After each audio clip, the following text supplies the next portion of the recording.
Hey everybody, welcome back to another figure review. Today I've got the McFarlane Toys DC Multiverse Arkham Knight.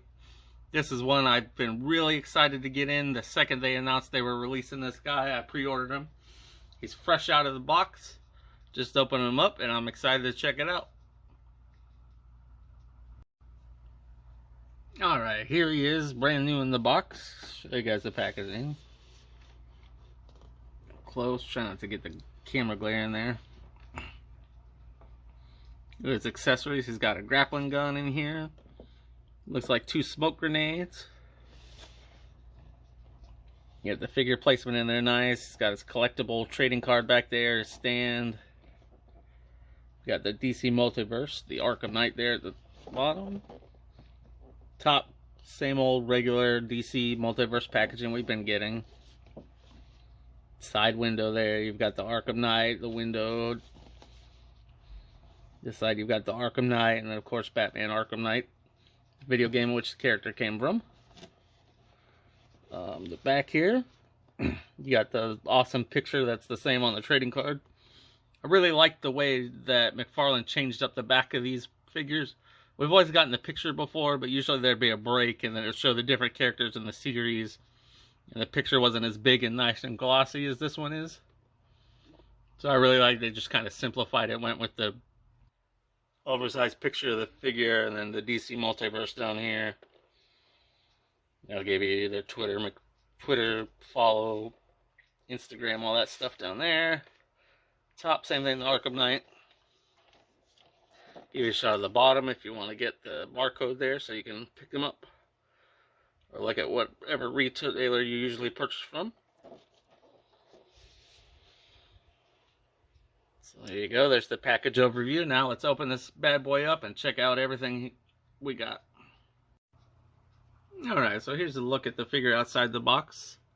I got him standing there. Don't have a stand out, but here we've got a good look at his grappling hook he came with there. Definitely be displaying him with that. He's got these 2 little smoke grenades here. I probably won't display those because anything small like this I tend to lose, but there's a close-up shot if you want to see what those look like. Put one in each of his hands. Then he's got his regular, like they all come with, the little DC classic little black stand here. So looking at the figure here, he's got the rotation like all the other ones. He's got his head. Looks pretty good, left and right. Not a whole lot going on up and down because he's got this rubber collar here. Kind of keeps his head from going up, which is a little bit of a bummer, but I don't know too many people that need their figures looking up. So there he's looking up. Down, classic rotation. Shoulders, got the typical butterfly shoulders. Movement here, you got some bicep swivel. Wrist movement. His elbow, single jointed elbow. Same thing on the other side here. Same movements.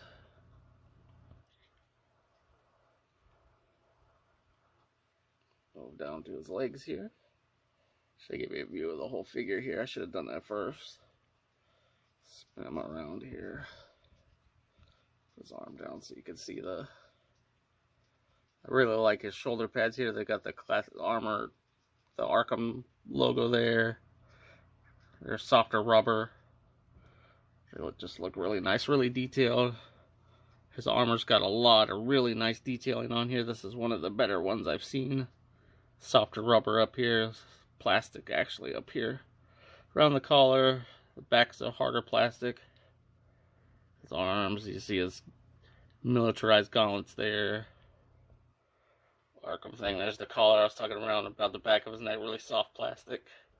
It looks really solid.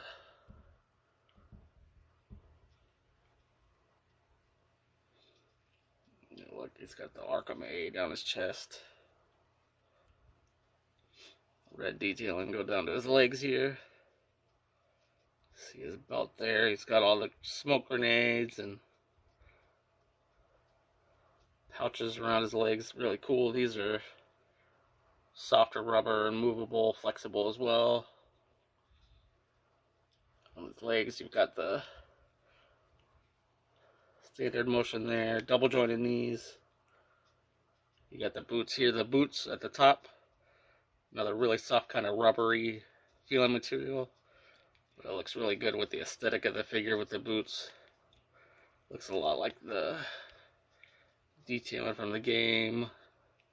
The ankles on this one I really like. They don't have the pivots. Normally the McFarlane DC figures have had the little pivots inside the ankles where it locks one, locks two. This one has no locking pivots. It's just a solid moving ball joint, but it's really tight, so if you want to stand them up and move them around, you don't have to worry about them leaning forward and falling or falling back like some of the other loose ball joint pivots. This one has the toe joint, just like all the other standard McFarlane figures do. Same thing on the other leg, up, down, double jointed knee. Same kind of plastic rubberized boot there at the top. On the leg, spin, you know, classic swivel. Up, down, same thing on this one, no pivot to lock the foot in place. Toe crunch. Well, that one was really tight to move, but that's a good thing with figures. Okay, now let's take a look at his ab crunch here. He's got the split here, so we can move. Oh, he really doesn't move forward that much. A little bit of give there, not a whole lot. So if you're planning on, looks like the armor here catches in the way.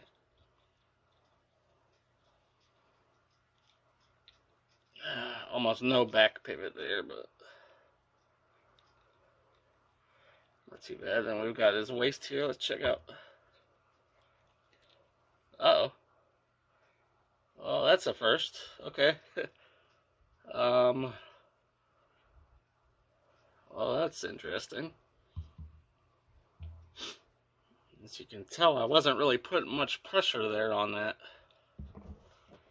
And it looks like it's really weird. I've never seen this on a DC McFarlane figure. Usually they do the ball joint in there. Usually there's the ball joint here that connects this inner abdomen piece. And there's a ball joint on this one that joins it to the top. Yeah, so look it in there. I don't know if you can see it. There's like a flat part there. And then inside his waist there's a flat part. And it looks like it was glued, and obviously not very well, because when I went to do that crunch, I barely put any pressure on it. It just popped right off. Just sits back on there. Hopefully I can just put some glue on that, but that's not something you want to see when you're doing a figure review, especially on a figure I've been excited about like this. I hope they're not changing all their manufacturing of them like this, and I hope this is just a one-off issue that mine has that none of you guys encounter. But just be aware if you go to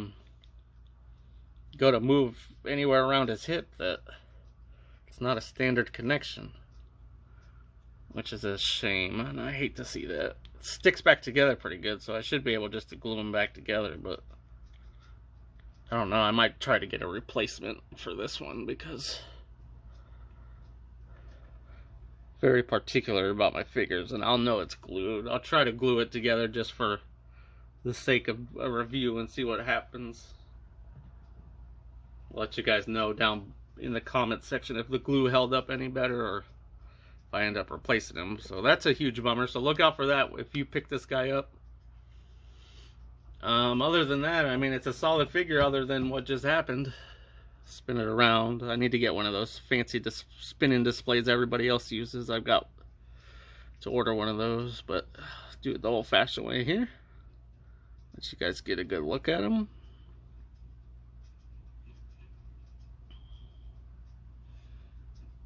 All sides. Try not to let his top half fall off again. So yeah, like I said, I mean, it's a solid looking figure. It'll look good on my display with my other Arkham pieces once I get the hip reattached So, I mean, if you're looking for a solid Arkham figure, this is a decent one. If you notice, one thing I forgot to point out, his legs here. In the game, in the DC Collectibles one, he's got like a red and white and black kind of camo paint job here on his legs.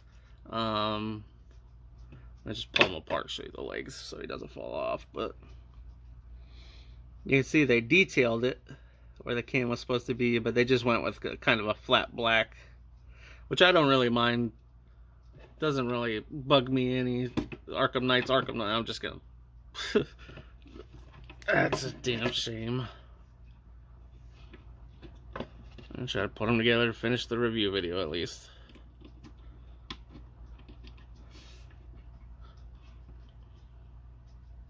So there you go. I don't mind the camo paint being gone. They did a really good job of detailing this one. The rest of him looks fantastic. That hip part is a real big letdown.